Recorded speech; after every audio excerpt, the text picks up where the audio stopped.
Hello, in this video, I'm going to be talking about the upcoming free agency class and the players that I think are the most underrated at their position and would be the best players that teams could get for cheap in this upcoming 2018 free agency class. The first position I want to talk about is quarterback, and the most underrated player I think at that position is Minnesota Vikings quarterback Sam Bradford. Bradford in 2016 had 20 TDs, 5 picks, and a 71.6% completion rate. This at the time was the highest in NFL history, and he led the Vikings to the playoffs. He did all of this with no good running back or offensive line, which led up 37 sacks. His running backs were Adrian Peterson and Jerick McKinnon, plus Matt Asiata. So it showed that even though he had a subpar team on offense, he was still able to put up a good season and lead the Vikings to a playoff spot. If you would have put him on a team like the Jaguars this year, who had an amazing running back in Fournette, a great offensive line, letting up only 24 sacks, you could see that he most likely would have done just as well as Blake Bortles, if not better.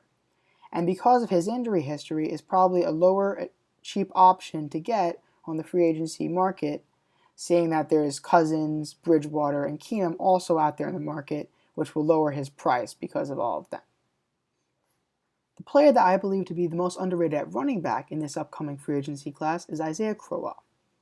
Crowell, while on the Browns, only averaged 12.9 carries per game, leading to 206 rushes, but still had over 1,000 all-purpose yards with about 850 rushing and 150 receiving. The Browns this year had lost Joe Thomas and were a very bad team, obviously, going 0-16, and teams knew to stack the box against them with Deshaun Kaiser, who had a very poor season. Crowell on a per carry average was an above-average running back, producing plus 4 yards per carry, and produced at a multi-purpose level, even with receptions being taken away from him by Duke Johnson, who had 74 receptions for 700 yards. Crowell is additionally only 25 and could become expendable by the Browns in the backfield if Saquon Barkley falls to them at 4 in the draft, making him a young, good, cheap option at the position. Next up in this free agency class at wide receiver, we got Marquise Lee from the Jacksonville Jaguars.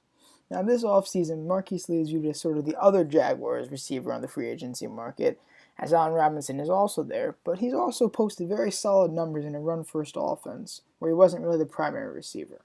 In 14 games this year, he posted 700 yards, 3 TDs, and 56 receptions from 96 targets. He's also in his prime at age 26, and has only known Blake Bortles as his quarterback. So the better QB, you could see his game go to a different level and become a really underrated option that could be at least a second option, or maybe even a first, possibly on a good team. The most underrated tight end in the free agency market this year is definitely Austin's Farion Jenkins. In 13 games this season, due to 3 that he wasn't able to play due to suspension, he put up 357 receiving yards and 3 touchdowns. It could have possibly been 5 if 2 controversial calls in the Patriots and Panthers games weren't overturned. He consistently went up and made great catches as a big body target for the Jets this season, and his off-the-field issues are also a thing of the past, as he recently just passed his 1-year mark of sobriety and really fixed his body getting to peak shape for this past season. So with his life back on track, he could finally start truly living up the potential the Bucs saw in him when they took him in the 2nd round back in 2014. Julius Peppers was one of the greatest stories of this season, and went kind of under the radar in a huge year in which he put up 11 sacks and 21 tackles, proving he could still play at a high level in a backup role even if he didn't start consistently.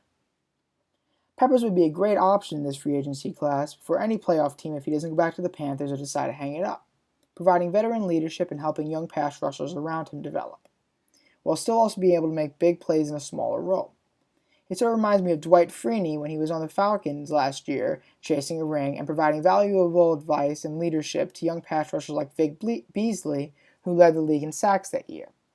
Though I believe that this past season, Peppers had more left in the tank unlike Freeney, and because of that, he'd be able to provide more for a playoff team than just veteran leadership, but also truly a playmaker that could make a difference come playoff time. Sheldon Richardson from the Seattle Seahawks is my most underrated D tackle of this year's free agency class. While he didn't have a great season for the Seattle Seahawks, he still makes this list due to his potential back to his Pro Bowl level form, in which he would get 5 sacks and 40 tackles usually in a year and be an absolute force on the line. While this year wasn't great, he's still a buy low candidate that could bounce back in the right situation and really be a good underrated pickup on any team. At middle linebacker, my most underrated free agent, and is possibly the most underrated free agent in the whole free agency class, and that's Demario Davis at linebacker. Davis had quietly an amazing season this year, posting 133 tackles combined, which was 6th most in the league, 5 sacks, and 15 QB hits. Arguably, it was a Pro Bowl season, but either way, he's a great option not many people are talking about as a great open field tackler who also created pressure up the middle. While not an amazing cover linebacker, he would still be great on a team looking for a player with a nose for the ball, as well as a linebacker who could create some pressure up the middle.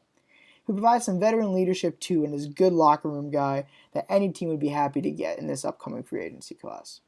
At cornerback this season, I think the most underrated option going into free agency is Kyle Fuller. Kyle Fuller is a great cornerback who won't cost nearly as much as the leading names of Trumaine Johnson and Malcolm Butler on the market. Fuller had 2 picks, 68 tackles, and 22 passes defended, so that not only does he hold up in coverage, but also can tackle. On top of all this, he's a perfect target because he's only 25 years old, leaving some room for improvement, as well as less injury concerns and maintaining his level of play.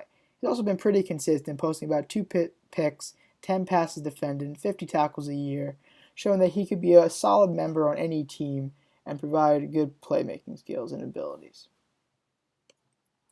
My last most underrated free agent is Eric Reed, who is probably the most underrated safety in this year's class. As in 13 games, he posted 2 interceptions, 4 passes defended, and 67 tackles. In this safety free agency class, he's a great option that can defend the pass as well as make tackle in the open field, and will go for as nearly as much money as LaMarcus Joyner, Trey Boston, or Morgan Burnett. He's also only 26, and is definitely an underrated free agency option in this class.